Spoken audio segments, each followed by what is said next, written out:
ढोलाची व्याप्ती एवढी मोठी असेल. आज आमच्या परिवारात म्हणजे आम्ही त्या ढोलांना सुद्धा आमचा एक सदस्य म्हणून आम्ही गृहीत धरतो.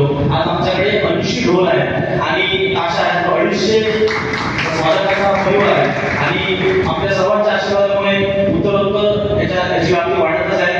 मी 19 साली स्थापना केल्यानंतर आज आम्ही संध्याकाळी पटवर्धन चौकामध्ये 175 वादन आम्ही आज करणार आहोत. आम्ही यापूर्वी दिल्ली, राजस्थान, ओडिसा, मला सांगायला आवडेल गेल्या वर्षीचा एक किस्सा या संदर्भात की गेल्या वर्षी माझा दिन झाला 7 सप्टेंबर रोजी आणि 11 तारखेला मला दिल्लीमधून फोन आला पीएम ऑफिस मधून की तुम्ही दिल्लीमध्ये परफॉर्म करणार का.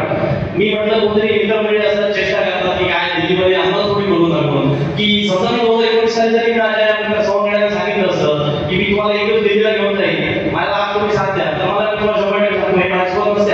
कारण मी तुम्हाला काय सांगतो आजपर्यंत एखादी सांस्कृतिक संस्था किंवा मंडळ दिल्लीला सिंधुदुर्ग सारख्या ठिकाणी घेऊन जाणं हे खूप मोठी गोष्ट आमच्यासाठी होती. आणि गेल्या वर्षी मी ऑफिसमध्ये फोन आला आणि मी त्यांना म्हटलं तुम्ही कोणतरी असं म्हणजे मी इथं नॉमिनल सांगितलं आम्ही येऊ शकतो, पण इथून जर यायला बघितलं तर खर्च जवळपास तुम्हाला खूप होईल. रेल्वेने आम्ही येणार, ढोल आहे, एवढा आमचा परिवार, आम्ही येऊ कसे दिल्लीला. तर त्यांनी मला सांगितलं की विमानाची तिकीट काढू का आमची, मी ढोल आणि सगळे विमानाने येऊ शकत नाही. मग मला अजूनच चेष्टा वाटते की ढोल पण विमानाने बरोबर असतं का, इथे येते आपण आम्हाला सुपारी देतात तेव्हा विचार केला जातो की गाडी खर्च एवढा आणि तेवढा. आणि मग मी म्हटलं की तुम्ही तिकीट काढा पहिला आणि मला तिकीट टाका. आणि माझं नेमकं त्या 16 काम होतं. बालकांनी आमच्या त्यांना फोन लावला, माझ्या त्यांनी खरोखरच इंडिगो विमानाची तिकीट पाठवली होती आणि इंडिगो विमानाची तिकीट आमचे ढोल सुद्धा त्या विमानाने आम्ही गोव्यामध्ये पंतप्रधान नरेंद्र मोदींच्या उपस्थितीत आम्ही त्या ठिकाणी कार्यक्रम केला आणि खरंच आमच्यासाठी खूप मोठी गर्वाची गोष्ट होती. जेव्हा आम्ही त्या ठिकाणी ऑडिटोरियममध्ये प्रॅक्टिसला सिंधुदुर्गच्या ढोलसोबत कंट्रोल या नावाने आम्ही त्या ठिकाणी वावरतो.